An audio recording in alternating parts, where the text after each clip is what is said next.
Now, I got on the Foreign Affairs Committee this year, and so I got to ask Hillary Clinton a few questions.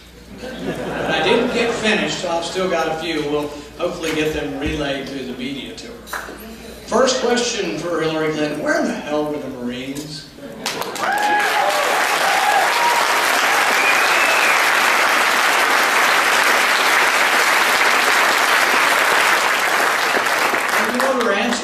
Her answer is, oh, the Marines are to guard the paper. And I said, look, I know a lot of Marines, and I think they can do more than guard paper. She said, well, that's the rule.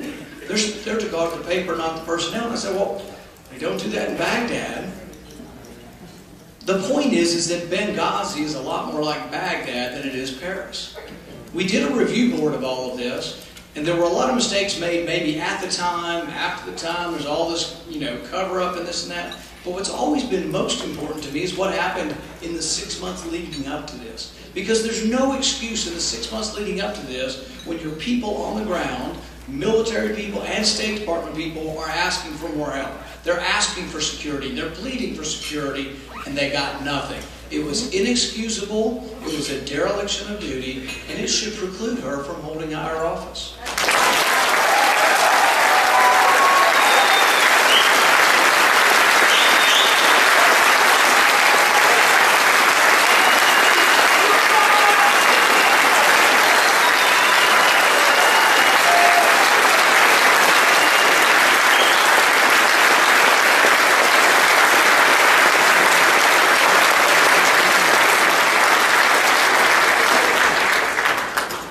May 5th of the year of the attack, they requested a DC-3 plane.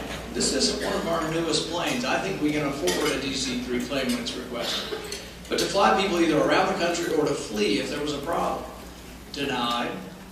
3 days later, though, the State Department approved $100,000 for an electrical charging station because they were greening up the embassy in Vienna.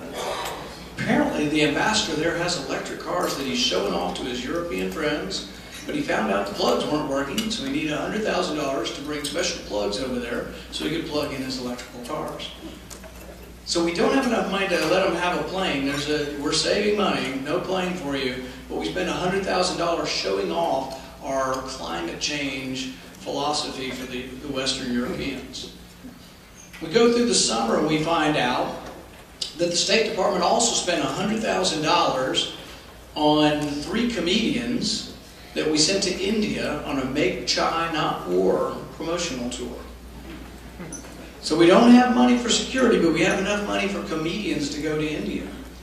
We also found out last summer, during the midst of all this, before the attacks, that the State Department spent $80 million on a consulate in Mashar al-Sharif in the northern part of Afghanistan that will never be occupied. $80 million will never be occupied. Why?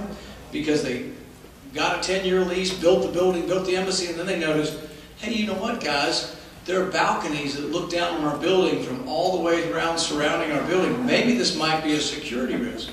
We're not occupying the building. And then they have the audacity to come to Congress and say, oh, you didn't give us some money. Well, maybe it would take some leadership to decide how the money is spent.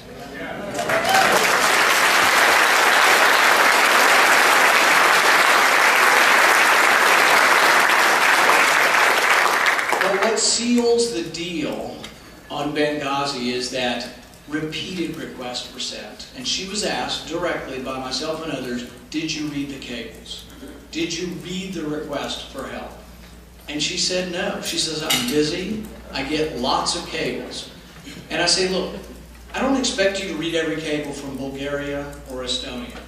But I do expect you, from one of the 5 most dangerous countries in the world, Libya, to be reading the cables.